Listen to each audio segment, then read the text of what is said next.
तो आज हम सीखने वाले हैं रिपोर्टेड स्पीच। रिपोर्टेड स्पीच जो है वो इंग्लिश ग्रामर का एक बहुत इम्पॉर्टेंट टॉपिक है और काफ़ी बच्चों को ये रिपोर्टेड स्पीच में प्रॉब्लम्स भी आती है। क्लास 8, 9 और 10th में ये टॉपिक आता है। तो आज हम लोग सीखेंगे 7 रूल्स जो कि आपको याद रखने हैं अगर आपको रिपोर्टेड स्पीच में मास्टरी करनी है। तो पहला रूल क्या है?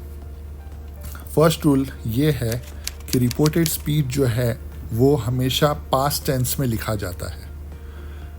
तो इस जो है उसका पास्ट टेंस हो जाएगा वॉज, आर का पास्ट टेंस हो जाएगा वर, टुनाइट का हो जाएगा दैट नाइट, टुडे का हो जाएगा दैट डे। आपको सब कुछ पास्ट टेंस में लिखना है। तो ये कुछ लिस्ट है जो आप देख सकते हैं, रिफ़र कर सकते हैं पास्ट टेंस के लिए। एक एग्जाम्पल देख लेते हैं।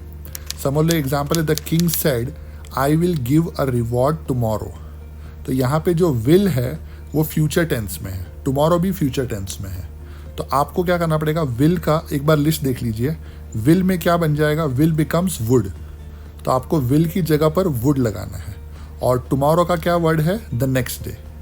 तो ये जो डायलॉग है I will give a reward tomorrow वो क्या बन जाएगा, I would give a reward the next day.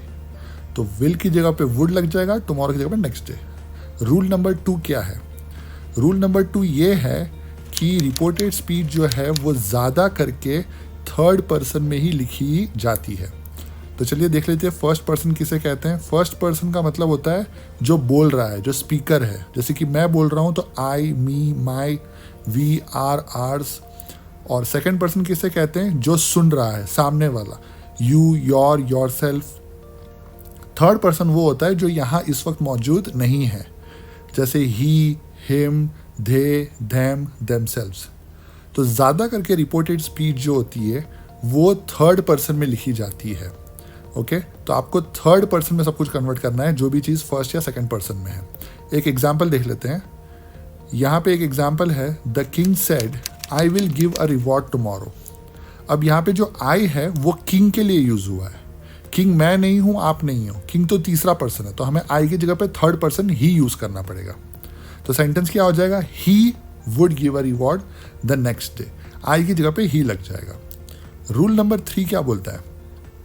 Rule number 3 ये है कि जब भी कोई स्पीकर एक ऐसा क्वेश्चन पूछ रहा है जिसका आंसर आप सिर्फ यस या नो में ही दे सकते हैं, ऐसा क्वेश्चन, तो उस क्वेश्चन के आगे हमेशा इफ़ लग जाएगा।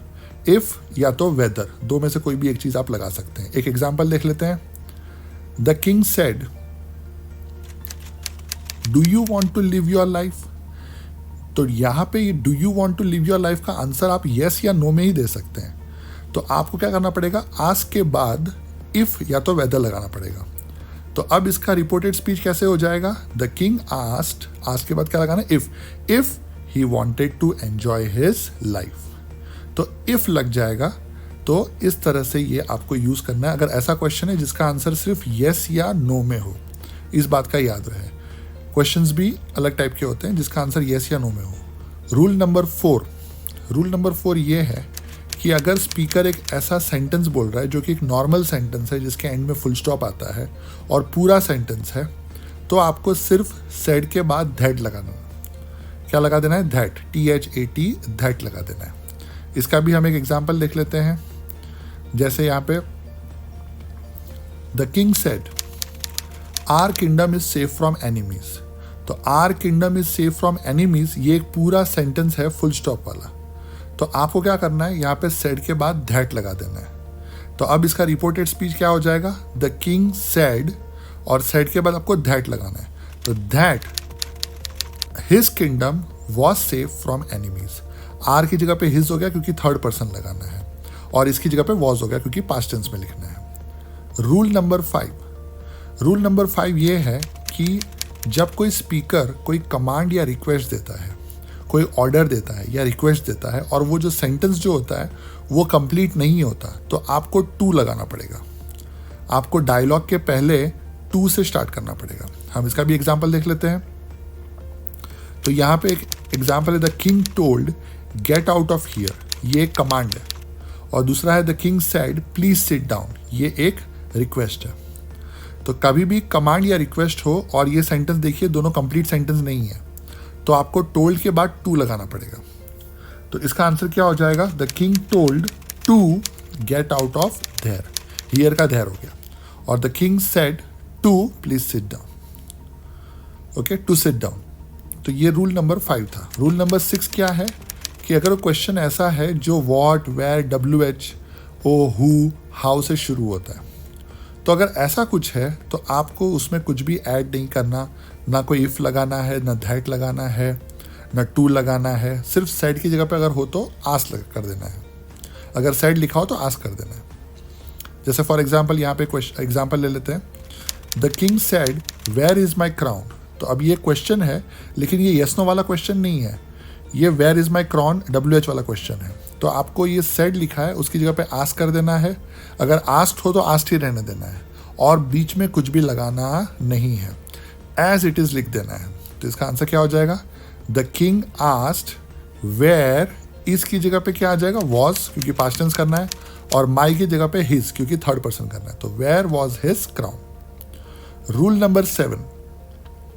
नंबर 7 ये है कि एक एक्सेप्शन होता है जब आपको रिपोर्टेड स्पीच को पास्ट टेंस में नहीं करना होता है, और वो कब होता है? जब ऐसी चीज़ स्पीकर ने बोली हो जो कि एक यूनिवर्सल ट्रुथ है। यूनिवर्सल ट्रुथ जब कोई बोला जाता है डायलॉग में, तब आप उस चीज़ को पास्ट टेंस में कन्वर्ट नहीं कर सकते, उसको प्रेजेंट है तो प्रेजेंट टेंस में ही रखना है। इसका भी एक एग्जाम्पल देख लेते हैं। तो एग्जाम्पल ये है, the king said the earth is round. Okay, अब अर्थ जो है वो आज भी राउंड है, कल भी राउंड था और परसों भी राउंड रहने ही वाला है। ये एक यूनिवर्सल ट्रूथ है, ये कभी भी चेंज नहीं होगा। तो इसमें हम इसकी जगह पर वॉज नहीं लगा सकते। अगर आपने इसमें ऐसा लिख दिया, the king said that the earth was round, okay, क्योंकि ये एक नॉर्मल सेंटेंस है, द अर्थ इज राउंड एक नॉर्मल सेंटेंस है, तो आपको दैट लगाना पड़ेगा। The king said that the earth was round, तो ये गलत हो जाएगा, क्योंकि अर्थ ऐसा नहीं कि पहले राउंड था अब राउंड नहीं है, आज भी अर्थ राउंड है, यूनिवर्सल ट्रुथ है। तो ये गलत है। इसका सही आंसर ये होगा कि the king said that the earth is round. इसको इजी रखना है, आपको पास्ट टेंस कन्वर्ट नहीं करना। तो ये बात का याद रखें, अगर कोई यूनिवर्सल ट्रुथ है तो आप नहीं चेंज कर सकते। तो ये थे हमारे 7 रूल्स जो आपको याद रखने हैं। आप इन्हें लिख लीजिए कहीं पे, क्योंकि अगर आप ये 7 रूल्स फॉलो करेंगे तो काफ़ी हद तक आप रिपोर्टेड स्पीच पे एक कंट्रोल पा पाएंगे। तो एक बार फिर से एक बार रिवाइज कर लेते हैं सातों के सातों रूल्स। रूल नंबर 1 क्या कहता है कि हमें रिपोर्टेड स्पीच को कभी भी पास्ट टेंस में नहीं लिखना। रूल नंबर 2, रिपोर्टेड स्पीच में जहाँ तक मैक्सिमम हो सके थर्ड पर्सन यूज़ होना है। थर्ड रूल ये है कि अगर कोई क्वेश्चन पूछा हो जिसका आंसर येस या नो में हो, तो हमें इफ़ या वेदर को लगाना है, ऐड करना है। अगर कोई स्पीकर ऐसा डायलॉग बोल रहा है जो कि एक कंप्लीट सेंटेंस है जिसके एंड में फुल स्टॉप आता है, तो हमें सेड के बाद दैट लगाना है। अगर स्पीकर कोई कमांड दे रहा है या कोई रिक्वेस्ट डाल रहा है, तो हमें टू से शुरुआत करना है, उस डायलॉग को शुरू करना है टू से, टी और टू से। अगर कोई स्पीकर एक ऐसा क्वेश्चन पूछ रहा है जिसका जो क्वेश्चन व्हाट, वेयर, WH वाला क्वेश्चन हो या हाउ हो, तो ऐसे क्वेश्चन में हमें कुछ भी ऐड नहीं करना, सिर्फ सेड की जगह पे हमें आस्क कर देना है। और इन दी एंड अगर कोई यूनिवर्सल ट्रुथ कहा गया है तो फिर हमें उसको पास्ट टेंस में कन्वर्ट नहीं करना। तो ये थे हमारे 7 रूल्स। अब हम थोड़ा और अच्छे से समझने के लिए थोड़े एग्जाम्पल्स देख लेते हैं, ज़्यादा नहीं, सिर्फ 5 एग्जाम्पल्स देखते हैं। Jenny said I spent all my pocket money yesterday. तो इसका सही आंसर क्या हो जाएगा? ये कंप्लीट सेंटेंस है तो हमें दैट लगाना पड़ेगा, और येस्टरडे का द प्रीवियस डे हो जाएगा। ओके, तो ये एक नॉर्मल सेंटेंस वाला रिपोर्टेड स्पीच था, तो आपने दैट लगा दिया और येस्टरडे का previous day. Maria said is she reading this book now. ये एक येस नो वाला क्वेश्चन है जिसका आंसर आप येस या नो में ही दे सकते हैं, तो आपको इफ लगाना पड़ेगा, और नाउ का क्या हो जाएगा? देन हो जाएगा। ओके, क्योंकि हमें पास्ट टेंस, दिस का दैट हो जाएगा। तो ये हमारा सेकंड एग्जाम्पल था। थर्ड एग्जाम्पल देख लेते हैं। थर्ड एग्जाम्पल क्या है? You said don't open this door.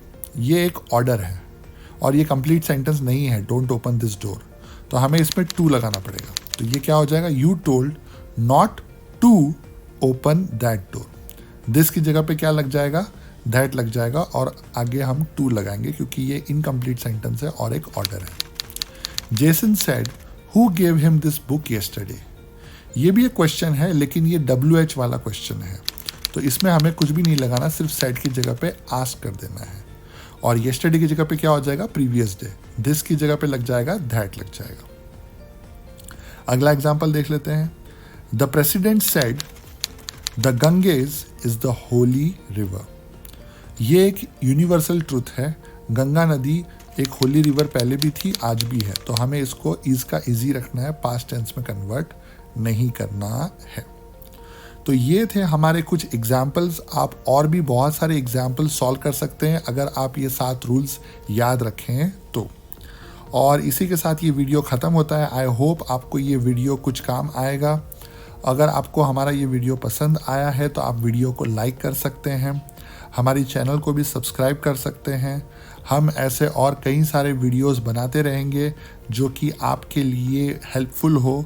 अगर आपको इस वीडियो में कोई सजेशन देना है या आपके फ्यूचर में और कोई सजेशंस हैं तो आप नीचे डिस्क्रिप्शन बॉक्स में कमेंट भी लिख सकते हैं।